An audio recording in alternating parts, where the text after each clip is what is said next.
மேலிட உத்தரவால் புத்தக வெளியீட்டை தவிர்த்தாரா திருமா? நேற்று நடந்த எல்லாருக்குமான தலைவர் அம்பேத்கர் புத்தக வெளியீட்டு விழா பல்வேறு சர்ச்சைகளுக்கு வழிவகுத்துள்ளது என்று கூறப்படுகிறது. முதலில் வருகிறேன் என்று உறுதியளித்த திருமா கடைசி நேரத்தில் ஏன் புறக்கணித்தார்? விஜய்க்காகவா இல்லை மேலிடத்து உத்தரவா?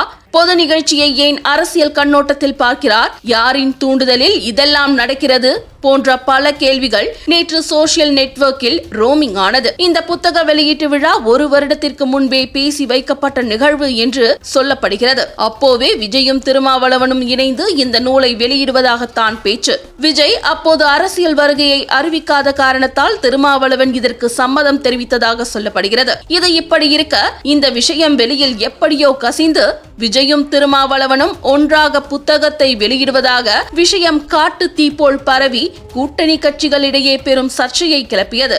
கடைசி வரை இந்த புத்தக வெளியீட்டு விழா எப்படி நடக்கும் என்றும் இருவரும் வெளியிடுவார்களா போன்ற எதிர்பார்ப்புகள் எழுந்து வந்த நிலையில் நேற்று ஒரு அறிக்கையில் திருமாவளவன் இந்த புத்தக வெளியீட்டு விழாவை புறக்கணிப்பதாக கூறினார். அதற்கான காரணம் விஜய்தான் என்பதை சூசகமாக சொல்லியிருந்தாலும் விஜயுடன் சேர்ந்து இந்த நூலை திருமா வெளியிடுவதை மேலிடம் விரும்பவில்லை என்றே கூறப்படுகிறது. இதனால் திருமா மிகுந்த மன உளைச்சலில் இம்முடிவை எடுத்துள்ளார் என்று தெரிய வருகிறது. விசிக தரப்பிலும் இதற்கு எதிர்ப்புகள் அதிகம் கிளம்பி உள்ளதாகவும் தகவல் வெளியாகியுள்ளது.